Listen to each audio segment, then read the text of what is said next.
Welcome to the Iceberg YouTube channel. Today, we dive deep into the ancient philosophy of Stoicism, exploring its timeless teachings and how they can guide us in today's turbulent world. Embrace the calm, find clarity, and let's embark on this enlightening journey together. Seneca. It is not because things are difficult that we do not dare, it is because we do not dare that things are difficult. Most powerful is he who has himself in his own power. Marcus Aurelius. When you arise in the morning, think of what a precious privilege it is to be alive, to breathe, to think, to enjoy, to love. You have power over your mind, not outside events. Realize this, and you will find strength. Very little is needed to make a happy life. It is all within yourself, in your way of thinking. Epictetus. Men are disturbed not by things, but by the views which they take of them. If, therefore, any be unhappy, let him remember that he is unhappy by reason of himself alone. Don't explain your philosophy. Embody it. Seneca. True happiness is to enjoy the present, without anxious dependence upon the future, not to amuse ourselves with either hopes or fears, but to rest satisfied with what we have, which is sufficient. Is that a man should so live that his happiness shall depend as little as possible on external things. Progress is not achieved by luck or accident, but by working on yourself daily. Seneca. We are often more frightened than hurt. Our troubles spring more often from imagination than reality. It is not that we have a short time to live, but that we waste much of it.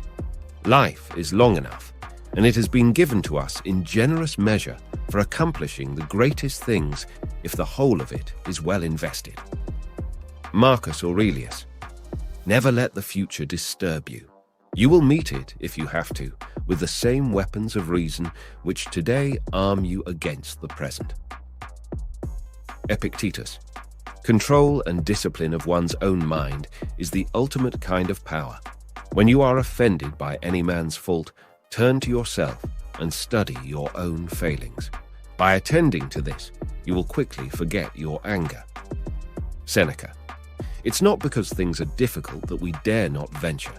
It's because we dare not venture that they are difficult. Affliction comes to us, not to make us sad but sober, not to make us sorry but wise. Negotiations, new deals, budding romances, and long-standing friendships have pivoted around what happens when we gather to feed our hunger. The stomach, then, is more than an organ. It's the crucible of our shared humanity. Dr. Regina Pinto. Every great cuisine tells a story about its country of origin. The spices, the flavors, the cooking methods are all indicative of the land's history, its weather, its geography. When we eat, we not only feed our stomachs, but also partake in the grand narrative of nations. Chef Marco Palazzo. The stomach, in its hunger, reminds us of our primal selves, of a time when obtaining food was the primary occupation of our day. Its grumbling is the call of ancient ancestors, urging us to hunt, gather, and survive. Historian Lyle White. The stomach is the epicenter of emotion, where butterflies fly and apprehensions lie. In the depth of our belly, we feel the rhythm of life and the echoes of intuition. Every hunger pangs a reminder that we are but mortal, bound by nature's simple needs. The stomach speaks louder than the heart at times, crying out for attention in its own unique way. When the stomach is at peace, the world seems a little brighter, a tad more forgiving. Gut feelings are the universe's whispers, urging us to listen closely. The belly is an orchestra, playing the symphony of digestion, every note crucial for harmony. Hunger isn't just a physical feeling, it's the soul yearning for sustenance and growth. The stomach's grumbles are ancient songs, sung since the dawn of humankind. Where the heart stores love, the stomach stores memories of feasts and famines. Listen to your gut. It often knows the truth long before your mind does. Every belly laugh originates from the stomach, the center of joy and mirth. The dance of digestion is a ballet of enzymes and acids, choreographed to perfection. In our stomach lies the crossroads between comfort and discomfort, craving and satisfaction. Hunger is the primal scream, reminding us of our most basic human needs. The stomach, a cauldron where food becomes energy and energy becomes life. Gut instincts are ancient wisdoms, encoded deep within our belly's folds. Gordon Ramsay. I don't like looking back. I'm always constantly looking forward. I'm not the one to sort of sit and cry over spilt milk. I'm too busy looking for the next cow. If you want to become a great chef, you have to work with great chefs. And that's exactly what I did.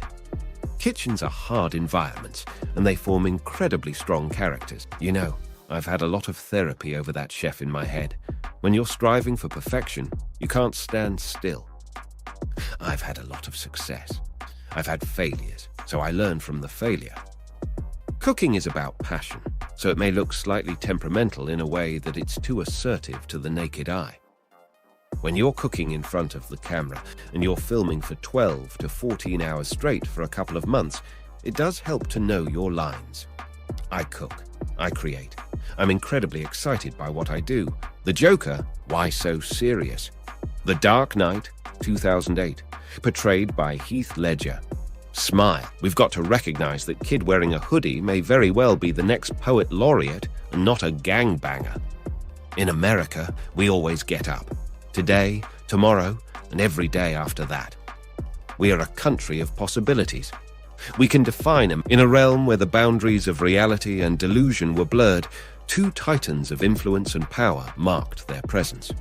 The first was an ethereal mad god, viewing the universe as his playground of chaos. The other, a mortal named Vladimir, who boasted dominion over a vast empire where darkness dared not creep.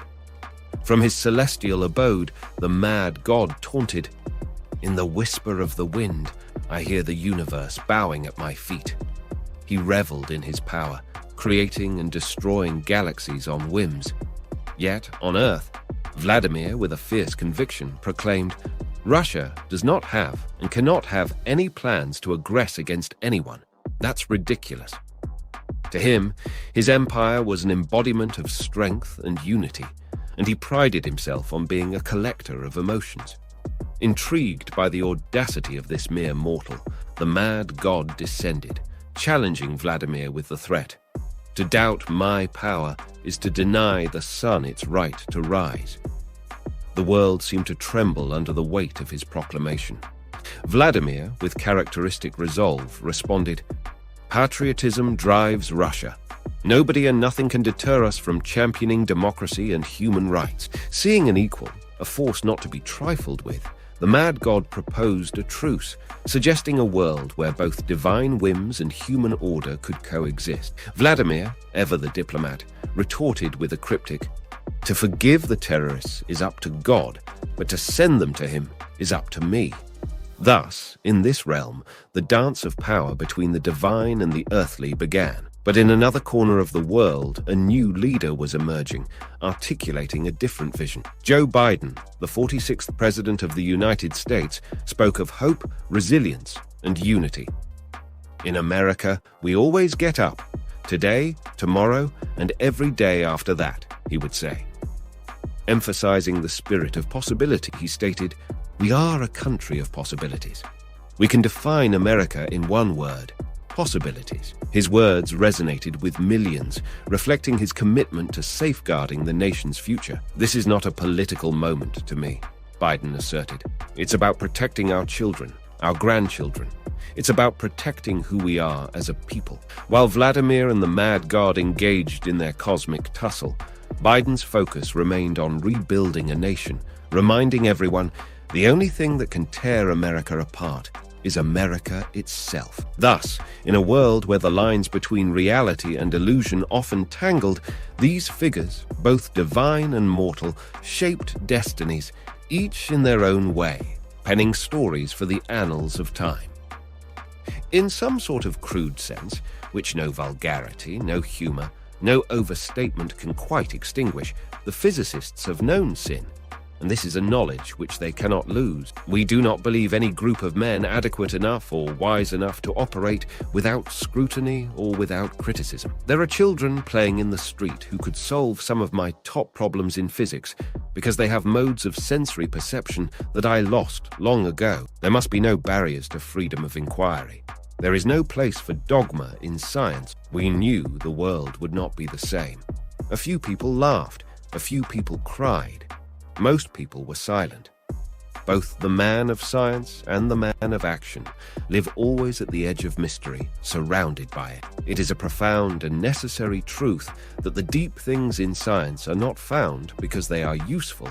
They are found because it was possible to find them. The history of science is rich in example of the fruitfulness of bringing two sets of techniques, two sets of ideas, developed in separate contexts for the pursuit of new truth, into touch with one another. George Washington. It is better to be alone than in bad company. If freedom of speech is taken away, then dumb and silent we may be led, like sheep to the slaughter. Happiness and moral duty are inseparably connected. Liberty, when it begins to take root, is a plant of rapid growth. Associate yourself with men of good quality if you esteem your own reputation, for 'tis better to be alone than in bad company. He alone who owns the youth gains the future.